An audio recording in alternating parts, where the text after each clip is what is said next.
మేము కూటమిలోనే చేరామని వాళ్ళు అంటూ ఉన్నారు.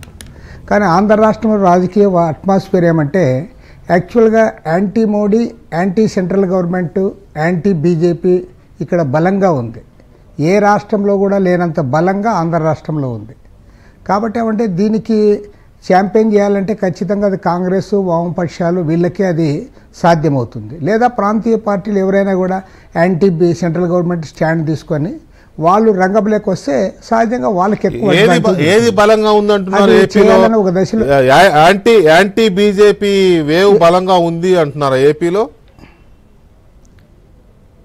ఖచ్చితంగా అసలు బీజేపీ బలంగా ఉంటే యాంటీ బీజేపీ బలహీనంగా ఉందనవచ్చు. అది లేదు, ఇది లేదు కదా. వాళ్ళు కాంగ్రెస్ పార్టీతో పోటీ పడుతున్నారు. కానీ మోడీ వ్యతిరేక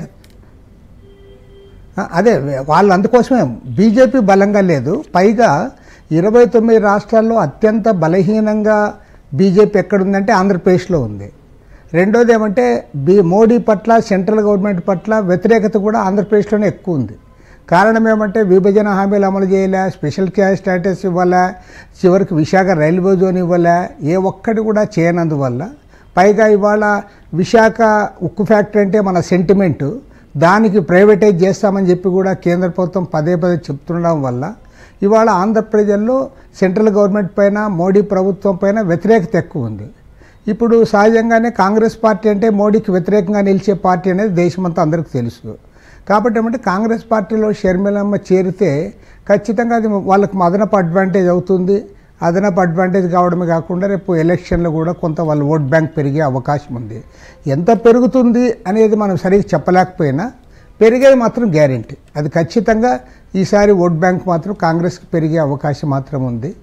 మరి దాన్ని ఒకేసారి చెప్పలేం. ఇది ఎవరికి నష్టము అని కూడా కొంత చర్చ జరుగుతూ ఉంది. సహజంగానే వైఎస్ఆర్ కాంగ్రెస్ పార్టీకి ఎక్కువ నష్టం ఉంటుంది.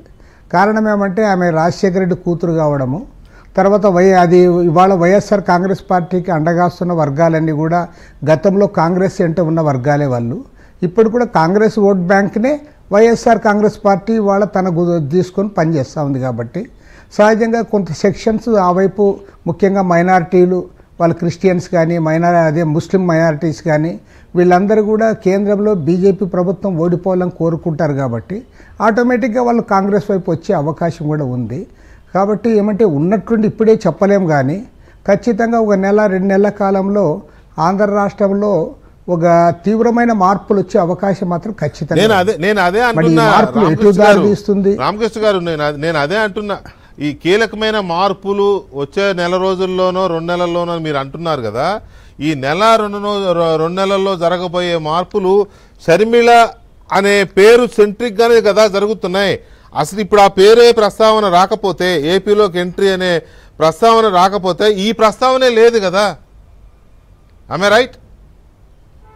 అది కరెక్ట్ కాదు. అది ఆటోమేటిక్గా ఉంది. కానీ ఆమె అనేది అదనపు ఫ్యాక్టర్. ఆమె రావడం వల్ల ఇంకా కొంత ఎక్సలేట్ అవుతుంది. అది అంటే ఇంకా స్పీడప్ అవుతుంది. అంటే ఇప్పుడు మీరు అనేది షర్మిల గారి ప్రస్తావనే కనుక లేకపోయినా ఈ యాంటీ జగను, యాంటీ వైసీపీ వేవ్లో కొంత అటు కాంగ్రెస్కి అనుకుందాం. ఇంకెవరున్నారు? మీరు ఇంకా కలవలేదు కదా ఇండియా కూటమి, పక్కన పెడతా కాసేపు. కాంగ్రెస్ పార్టీకి కొంత వచ్చేది అని మీరు అనుకుంటున్నారా? ఇప్పుడు యాజ్ ఇట్ ఈజ్ వెంకటకృష్ణ గారు, ఇప్పుడు రాష్ట్రంలో రాజకీయ పరిస్థితి ఎట్లుందంటే, ఇప్పుడు మేజర్ అజెండా అందరి చర్చల్లో ఏముందంటే జగన్మోహన్ రెడ్డికి రెండోసారి అవకాశం ఇవ్వాలనా లేకపోతే ఆయన గద్దె దించాలనా అనేది ప్రస్తుతం అజెండా ఉంది. ఇంకా ఇవ్వాలా? పార్లమెంట్ సంబంధించి అజెండా పెద్దగా చర్చనీయాంశం, మెయిన్ అజెండా ఇప్పుడు అది ఉంది. కానీ ఇప్పుడు కాంగ్రెస్ పార్టీ కూడా పుంజుకుంటే ఖచ్చితంగా నేషనల్ అజెండా ముందుకు వస్తుంది.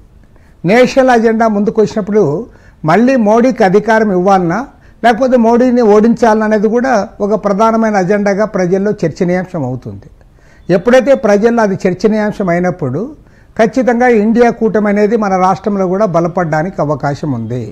దానికి తోడు ఇంతకుముందు తులసిరెడ్డి అన్న చెప్పినట్లు ఇవాళ తెలంగాణ, కర్ణాటకలో వచ్చిన రాజకీయ పరిణామాల ప్రభావం ఇంతో అంతో ఖచ్చితంగా కొంతమేరకు ఆంధ్రప్రదేశ్లో ఉంటుంది.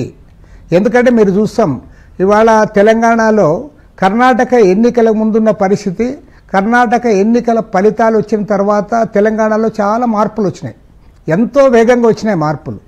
లేకపోతే వాళ్ళు హుజూరాబాద్లో తర్వాత మన మునుగోడులో డిపాజిట్లు పోయిన పార్టీ ఇవాళ వాళ్ళని చిత్తుగా ఓడించి వాళ్ళు ఒంటి చేత్తో గెలవగలిగారు.